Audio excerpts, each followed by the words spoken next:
Let's go! I know that a lot of you out there don't necessarily have the calorie needs that I do. You can't afford the macro load that a lot of premium ice creams deliver. So I figured I'd do y'all a solid and I'd try one of Edie's new slow churn flavors. Now, this was the only one I found so far out of the 5 or 6 new ones, but it was the one I wanted to try the most. So tonight, for all you macro count nerds out there, I'm gonna be having Edie's slow churned Texas pecan pie. It's a butter pecan light ice cream with Texas pecans and a graham cracker swirl. Edie's was always one of my favorites to go to when I was dieting. I know some of you guys out there are deep in a dieting phase, or perhaps are just small people, or maybe you got poverty macros. Whatever the case, let's see how it is. Let's see how it stacks up to the rest of the Edie's slow churn flavors, and let's see if it's worth it. So right off the bat, not much to see. A little plain looking. There's some nuts in there, some pecans. There's some graham cracker swirl. There's all sorts of stuff. It's just kind of blending all together. Let's see how it tastes.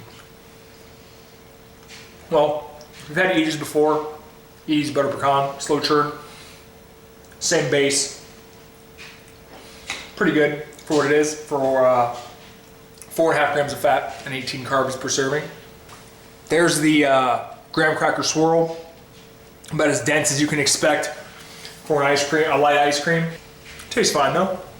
Nothing wrong there. I'm not mad at it. Even though it's billed as Texas pecan pie, I'm not really getting a pecan pie flavor. Sure, there's glazed pecans in it and there's a graham cracker swirl, but it just tastes more like butter pecan to me, which isn't a bad thing. I just think it should be noted. I do like the glazed nuts. It's nice to have a little pecan crunch in there. Other than that, the mix-ins are pretty light, much like the ice cream.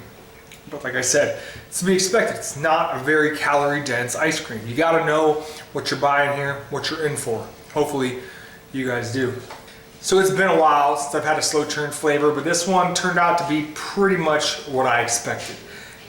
It's not a pecan pie flavor, okay? It doesn't taste anything like pecan pie. Sure, it has pecans and it has a graham cracker swirl, I guess, somewhere in there, but it just tastes like butter pecan with a few added bells and whistles. Now, that's not bad, especially for those of you who need a lighter ice cream.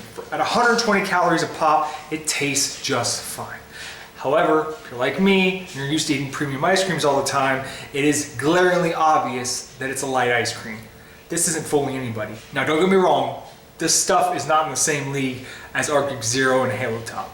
But when you're playing the big leagues with Salt and Straw, McConnell's, Ample Hills, this stuff just can't compare. So first, I'll rate it with my normal taste buds as Eric, guy who eats a lot of awesome ice cream all the time. 6 out of 10. And that's being a little generous. Now I'll put myself in the shoes of a hashtag Fitspo, hashtag Fitspiration, hashtag FitLife, hashtag FitFam, hashtag contest prep mindset, and I'll grade it at an 8 out of 10. If you've been eating Arctic Zero or Halo Top or protein pudding or sludge, this stuff is gonna taste like pretty much the best thing you've ever had in your life. Thanks for watching, guys. See you next time.